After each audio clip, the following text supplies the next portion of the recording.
So after talking about one of my favorite animes, I decided, screw being in a good mood, I'm going to finish up Gundam Iron-Blooded Orphans. Yeah, for those of you who don't know, this series ended this past weekend, and I've been behind on everything, so I've been slowly catching up, and I'm just going to put it right up on Front Street. I completely dropped off with this thing. And it's a real shame, too, because in case any of you forgot, I named Gundam Iron-Blooded Orphans, I think, my third favorite anime last year. I thought the first season was fantastic. I thought it had a real great story, great characters, great action, great animation. So needless to say, going into season 2, I was really hyped. Maybe one of the most hyped I've ever been for an anime, like, ever. So this pretty much turned out to be a huge letdown. And let me preface this by saying its biggest problem is that it's bad by comparison. If this was its own just sort of shoot 'em up sci-fi action show, this would probably still be really good. But what hurts this show is that it is attached to such a good first half and such a well-written story and everything, and somewhere around the line, something just took a huge nosedive. And so that's what we're here to talk about today, is what quite went wrong here.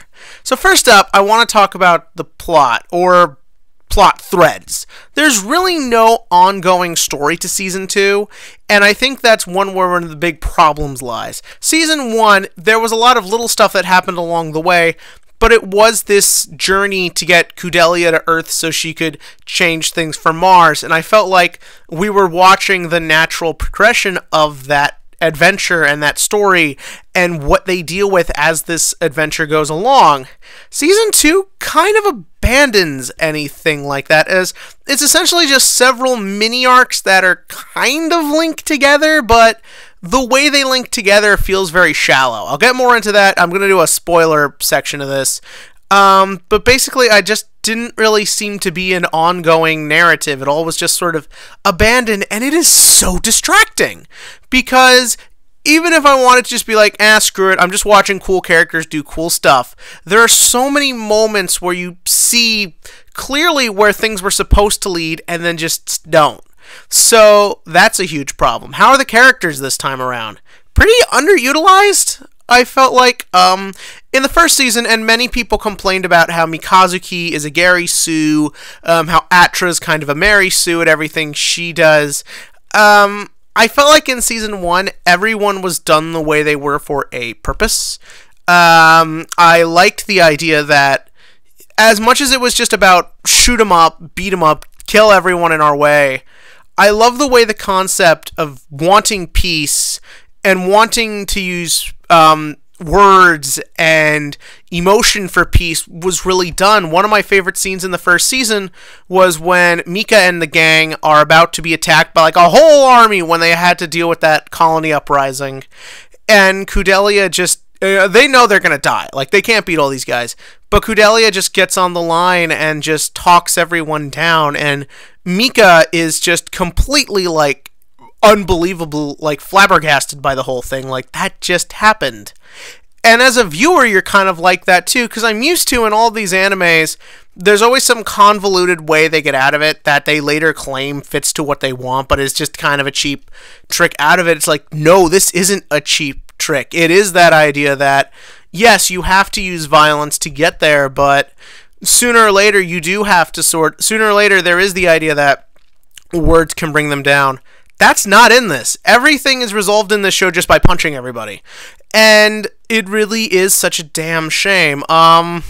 Mika is pretty much the exact same. Kudelia is barely even in this. That's what my big problem is. She just kind of pops in and out, and everyone kind of pops in and out of being important.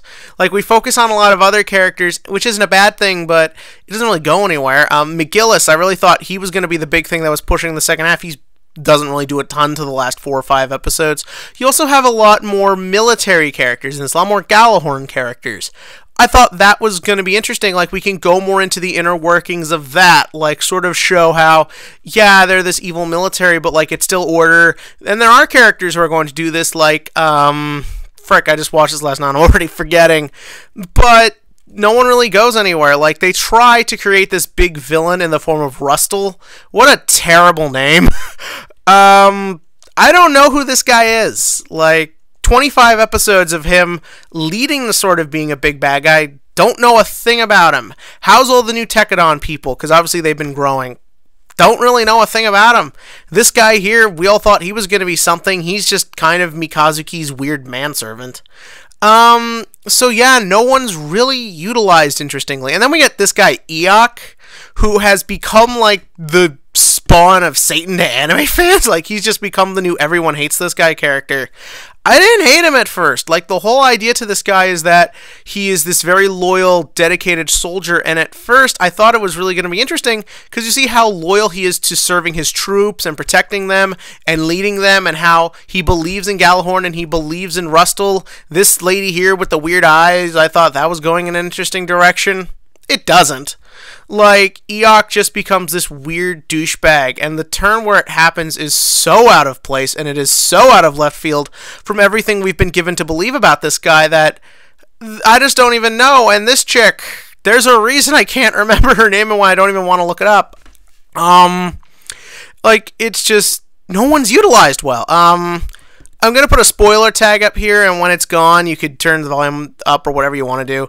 The one thing I liked character-wise that was done was the concept of Mika's deterioration. I thought was really neat. Because at the end of Season 1, I thought the assumption was that at the end of Season 1, when he can't use his arm or his eye, I thought like he was just for the time being, because he's like, this eye doesn't work so good for right now, or something like that, but it's like, no, like, he can't use his arm, he can't use his eye, and then after the battle against the mobile armor, he loses the entire left side of him, and that's haunting. Like, the first time we see it, you talk about Mikazuki being a Gary Sue, which he is, but there's something very haunting about this character who we know is so powerful and so unbeatable most of the time. It's like, dude can't even stand up to piss now. Like, it is this very sort of haunting effect, and I think it's very cool. Okay, spoiler tag down. But it's like, again, it goes nowhere. I mean, okay, that went somewhere, but I don't know. I thought maybe you could have done a little bit more with it. Then there's Orga, who is also pretty pointless. The thing about Orga in this arc is that I think they try to put some plot ideas onto him they weren't prepared to, and it doesn't work again. I'll go on that when I get into the full spoiler. On last relationship thing I didn't really like. Akihiro and Laftra, that went nowhere. The whole thing, hell, even the little love triangle between Mika, Kudelia, and Atra, I really liked in Season 1 because I thought it was played in a way that felt unique and likable. That went nowhere, and I actually kind of missed it. We'll get to that. We'll get to where that goes. But yeah, just disappointing use of everyone all around, and then it's all just these mini plot threads. Like, there's really not a lot going on here, and it's a damn shame because everything worked so well in Season 1. Okay, so now with that, we're going to go into full spoilers. You figured by now what my opinion is. All the mini-arcs connect to nothing. The first one with the mining thing makes you think, okay, we're going to be like corporate espionage. Then that's over with. Next thing, this whole sort of Earth conspiracy that Rustle, I guess, is sort of leading? I don't know, it never really goes anywhere, but we get that cool fight between Akihiro and the mercenary guy who no one's ever going to remember. Then it's Mika versus the mobile armor. And then there's the big plot thread that I think really burdens the show is they're trying to show that what brings Orga down is his ambition and his desire to get stronger and become King of Mars and all that stuff, and how that was his ultimate downfall. But it's like, most of what happens in this season would have happened regardless. Like, the thing at the beginning with the corporate espionage still would have happened. The battle on Earth still would have happened. And then the idea is he's supposed to be teaming up with McGillis so that way he can become King of Mars, but they were still halfway through digging up the mobile armor, which means they still would have gone to McGillis about it because he's their military contact, which means that Eok still would have showed up and the mobile armor still would have turned on and everything still would have happened. And while we're on the subject, the mobile armor is completely pointless. It's a really beautiful fight, but you have all the different troops and stuff, they do nothing. It's just, once again, only Mika who can fight back. Like, why didn't everyone else join in? Why not lead like a 5-man squad to take this thing down instead of leaving it up to one, like, 15-year-old?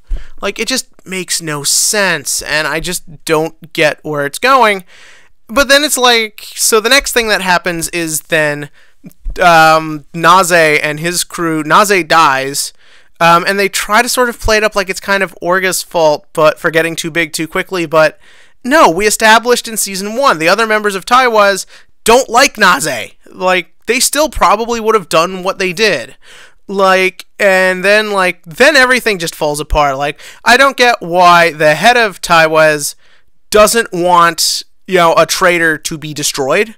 So I don't get why Orga needs to break up with that. I don't get why he then breaks up his connections to Kudelia to side with McGillis, so McGillis can run a coup that ultimately doesn't seem to really affect Orga or Tekkadan in the slightest, because they got their revenge. So where's it even going at that point? You can make the argument maybe it's because McGillis is bribing him with more power, but it's sort of insinuated at this point Orga was realizing he was going too far, so why side with him anyways? And then the whole ending is really just kind of a mess. Like, and another thing I hated was the way they handled death in this season. When they killed Biscuit in season 1, I saw it coming, because every time, someone goes, oh, we'll talk about it later, dead, they do that way too much here. Like, they do it all the time, and it's embarrassing. Like, every time someone said, oh, I'll save this for later, dead. And it goes exactly how you expect it to. Orga's death, this should have really been a touching moment, a really sad moment. It's not, because, the minute they said, oh, we can get you to Earth, I'm like, he's dead, or a bunch of them are dead. And again, I say this all the time, when you just kill everyone left and right, you just get numb to it after a while, and that's what happened here. Everyone in this just goes out like a chump. At least Biscuit went out like a hero. And then there's the finale, which... it's a mess. Mika's death was handled very well. I liked that. Just that last image that he literally fought till he physically could not even exist was a very haunting image. Again, I didn't really hate Eok, but I like the way Akihiro just crushes him. But then, it's just over. That image was good, but it's ruined when the chick just beheads Barbaros and is just the devil is dead. No one cares about you or anything you're doing. Also, if she had died... Also, I hate her because she's the whole reason Tekkadan fails, because she stops the missile from hitting Rustle. And then, the whole last 10 minutes, it's it's all the stuff we should have been seeing all season, but it's just saved up in a stupid monologue. I want to see the military state crumble and and democracy take over. I want to see Mars get fully liberated, and I'm not against the concept of this more intellectual ending of, well, the bad guys won, but they know they have to do the right thing anyways. I'm not against this. I think it really is clever, and I wasn't bored in the last 10 minutes, but it's you saved all the interesting stuff for a monologue. And then let's just quickly, before I end this, touch on Mikazuki and Atra having a baby. So, that whole thing was awkward as hell. Part of the problem is, apparently I looked on the wiki, Atra is meant to be 16. Bullshit. She barely looks like she's old enough to be in middle school. And then Mika just gets her pregnant, and then every shot of Atra for the last 3 episodes is with her hand over her uterus. That's actually I think that's the psychological term for that, when you see a woman who's supposed to be pregnant and she just has her hands there the whole time. So they have this baby. And again, no, she looks like she's supposed to be 12. I'd rather he just knocks Kudelia up if we've got to do this stupid thing. And then the kid is just a stock Mika design. I actually just burst out laughing, because I loved how the character designs and everyone in this felt so unique to everyone. No 2 character designs seem the same. How do we go out? Screw that. We might as well put a big middle finger of everyone in the end credits. But it's just... Look, this doesn't hurt season 1 for me. Yeah, this wasn't very good, but, it doesn't change how good season 1 was. And again, if you're just looking for a fun, beat-em-up mecha series, this is very good, and there are some good ideas, but it's just, no, it's just a huge disappointment, and I'm sorry if you didn't enjoy it, but I didn't, and I just wanted to get this off my chest, because this series had so much potential and did so much right. To see it kind of give up like that is just kind of a real disappointment. But what did you think? I know not everyone shares that opinion. Some people thought the ending was brilliant. I mean, it's got good ideas, but tell me that below in the comments below. And as always, click to like, click to subscribe, and we'll see what happens next week.